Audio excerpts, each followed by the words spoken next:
Como ya todos sabemos, Chiclayo ha tenido la mala suerte de tener dos alcaldes de manera consecutiva inmiscuidos en temas de corrupción. Pero, ¿qué es lo que pasa por la mente de estas personas? ¿Es que influye el entorno para que puedan cometer estos actos ilegales? En el siguiente informe recogemos la opinión de diversos profesionales. Preste mucha atención. Comencemos por el perfil psicológico de estos dos personajes que fueron alcaldes de Chiclayo, Roberto Torres y David Cornejo. Muchos de los expertos, incluso en los estudios, se ha determinado que gran parte de estas personas pues, posee una personalidad psicopática, ¿no? Son psicópatas. ¿Y qué es el psicópata? No es que el psicópata sea un ser anormal, no, de lo contrario estaríamos hablando de que gran parte de nuestra población sería normal, ¿no? Generalmente estas personas que tienen poder y tienen un perfil psicopático, pues como característica principal está el tema de no poseer empatía, ¿no? Son personas que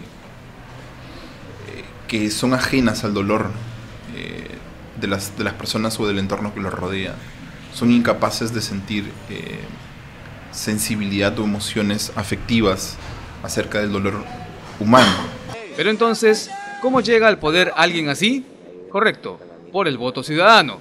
Definitivamente hay una suerte de responsabilidad compartida, porque son los electores quienes definen qué autoridades son las que van a gobernar, en este caso la provincia de Chiclayo, durante 4 años.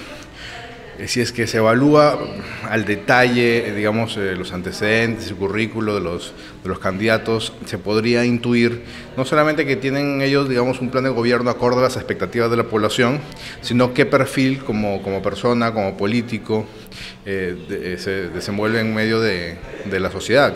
Si es que potencialmente sería una persona que tendría tendencia a cometer algunos ilícitos. Sin embargo, no podemos echarle toda la culpa a los electores. Los partidos políticos tienen su cuota de responsabilidad. Pero también por la carencia de filtros adecuados en los partidos o organizaciones políticas que captan a estos candidatos en primer término antes de que asuman la función y que luego caen en actos de corrupción. Segundo, con un fenómeno de clientelismo, porque los partidos políticos captan a empresarios y a personas que tienen la solvencia económica para postular un partido a un cargo público y que luego van a utilizar ese puesto público para beneficiarse y para priorizar sus intereses personales. Todo esto ha conllevado a que la corrupción sea una práctica común en instituciones como la Municipalidad Provincial de Chiclayo. Pero del otro lado la población ha entendido que es la única manera de poder llegar a la formalidad, entre comillas, del desarrollo de sus iniciativas. Entonces, ¿qué ha pasado? Ha pasado de que las autoridades han determinado estos mecanismos como una práctica común en la gestión pública. El mal uso de los recursos y la generación de los intereses personales ha sido uno de los factores que ha institucionalizado esta práctica. Volviendo a las personas protagonistas de estos escándalos, estos tienen una característica oscura: la necesidad de poder. La necesidad de poder, pero a nivel patológico. El hecho de manipular a las personas. A veces estas personas son muy inteligentes hablando socialmente, ¿no? ¿Qué es ser inteligente socialmente? Son personas que pueden ganarse tu confianza, pueden caerte muy bien, pueden parecer incluso muy empáticas, ¿no? Muy agradables. Parecer, ¿no? Así es. Y que de alguna manera pues se ganan tu confianza con el objetivo de beneficiarse a sí mismos. Pero el entorno, los que están cerca al alcalde en este caso, también juegan un papel preponderante. El entorno, sí, definitivamente, porque el alcalde, por más que sea la cabeza visible de una municipalidad, no lo es todo, no es autosuficiente. Necesita precisamente de funcionarios de confianza que estén instalados en áreas claves de la municipalidad, y serán estos funcionarios quienes de alguna manera le marquen la pauta que tendría que seguir el alcalde.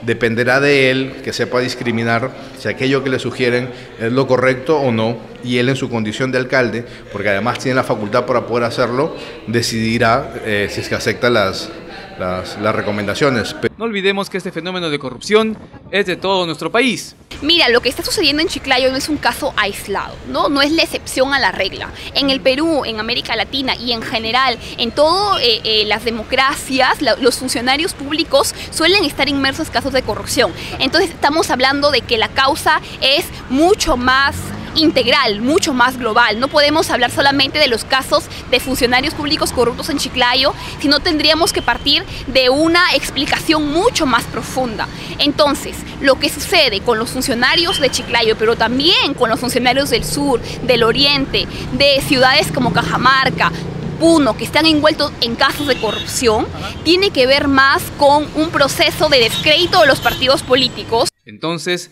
¿qué podemos esperar con la nueva gestión de Marco Gasco? ¿Qué tenemos que hacer? Recuperar el principio de autoridad. Este es el momento. Frente a la crisis que vive la ciudad de Chiclayo, recuperar el principio de autoridad, que no tiene ningún costo más que el del enfrentamiento con la corrupción, es uno de los elementos que se deben generar como un aspecto clave dentro de la gestión de las autoridades entrantes. Eso quiere decir que es el respeto de la norma. Vamos a tener que hacer cumplir la ley, hacer cumplir las ordenanzas, pero en acuerdo con los sectores involucrados en ese proceso. El diálogo y la concertación va a tener que ser una práctica, que es una práctica que no se permitió en los inicios de la gestión de gobierno del anterior alcalde. Luego de los limpios de la corrupción y de los temerarios del crimen, ahora los chiclayanos han perdido la esperanza, tal vez, de tener una buena gestión edil. ¿Qué es lo que pasará con Marco Gasco Arrobas? Todos esperamos que la historia no se vuelva a repetir.